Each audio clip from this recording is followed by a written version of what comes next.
Rais uweze kuhutubia wangwana hapa na kutuanzishia rasmi mradi huu wa drive. Thank you sir. Asanteni, tafadhali tuketi.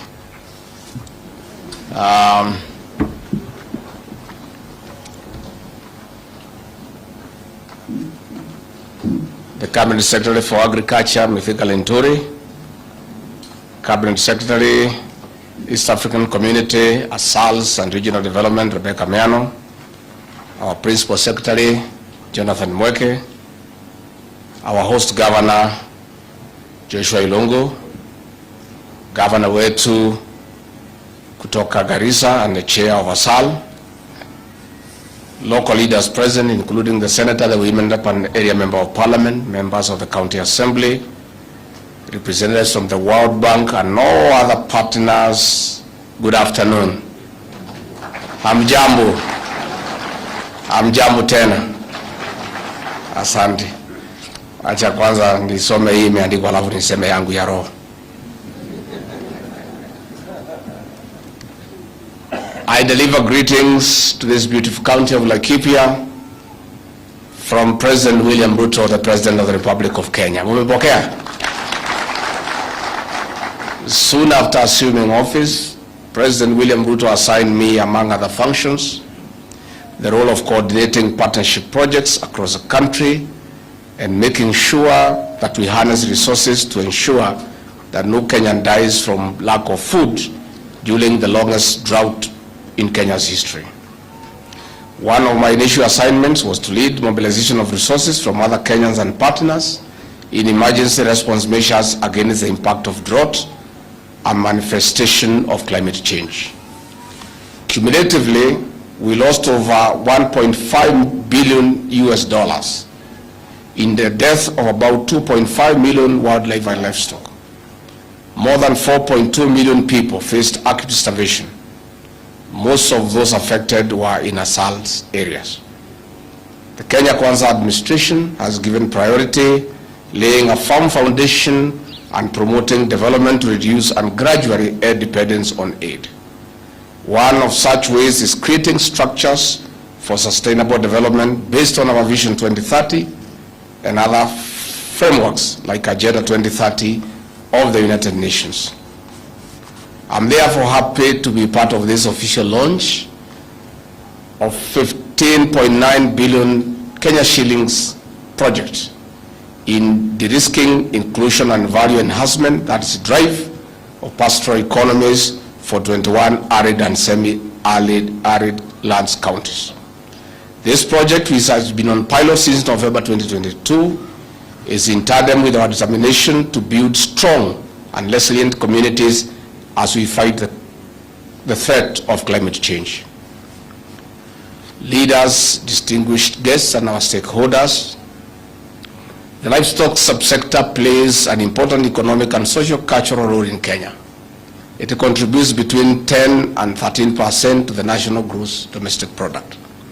Besides, it employs up to 50% of the agricultural labor force. In Asal counties, Kenya shillings 150 billion subsector is a source of up to 95% of the family income. While DRIVE is a regional project implemented under the Horn of Africa initiative, targeting 6 counties, our government welcomes this program. It is a shot in the arm to the bottom-up economic transformation agenda. It is complementary to our recovery and resilience plans of increasing income of over 13 million pastoralists.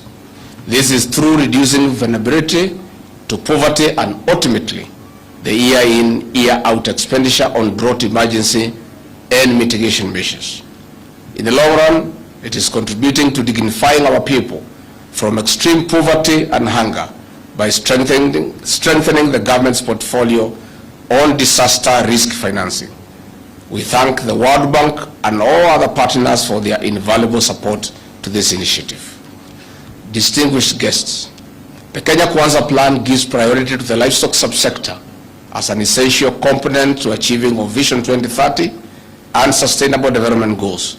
The medium-term plan of 2023 to 2027 identifies agriculture insurance for crops and livestock as key in exports. Distinguished guests, we note that the integrated national export development and promotion strategy, the subsector is grossly underperformed. This is in spite of the immense opportunity of meat export from the current 0.06% to a potential of 5% to the Gulf Cooperation Council countries and beyond. Achieving this will translate to an annual export value of Kenya shillings 300 billion from the current 4 billion Kenya shillings. Agriculture is a devolved unit and hence will be a major economic boost to ASAL counties and the county. We are keen to strengthening the livestock export portfolio to enhance our foreign exchange reserves. Distinguished guests and all stakeholders, we are pleased that this project has made significant progress at the pilot stage. For instance, during the fourth quarter of 2022, over 17,000 pastoralists in the counties of Wajir, Garissa, Tana River, and Samburu registered for insurance. They paid 20% premium. The government paid a subsidized rate of 80%, amounting to 192 million Kenya shillings.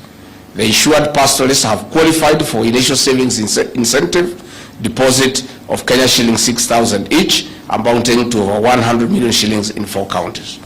Further, the DRIVE project is making insurance payouts to the pastoralist beneficiaries for the October-December 2022 short trains. Distinguished guests, during the long-range 2023 season, we know that the DRIVE project carried out capacity building on financial inclusion, livestock insurance, sales and savings in the counties of Turkana, Marsabit, Mandera, Wajir, Garissa, Tana River, Isiolo, Samburu, Laikipia, and Kajiado. In covering the short and long range this year, over 43,000 pastoralists have bought livestock insurance, with the government paying 80% premium to subsidize, amounting to almost 462 million Kenya shillings. This shows the government's commitment to supporting livestock farmers so that they are not left behind. In 5 years, livestock farmers will enjoy improved access to affordable index-based drought insurance and other financial services like savings and credit. They will also be linked to reliable markets while promoting youth and women in the livestock value chain through private-public partnership. With the support of our partners, the governors from the 21 counties have been sensitized. We commit to delivery on this project. We do not wish to go back to begging for our people. We must create sustainable communities. We call for more partnerships as underpinned in Goal 17 of the SDGs. In this regard, I ask the Ministry of Agriculture to aggressively work with the partners to cover the over 13 million livestock farmers. It is now my pleasure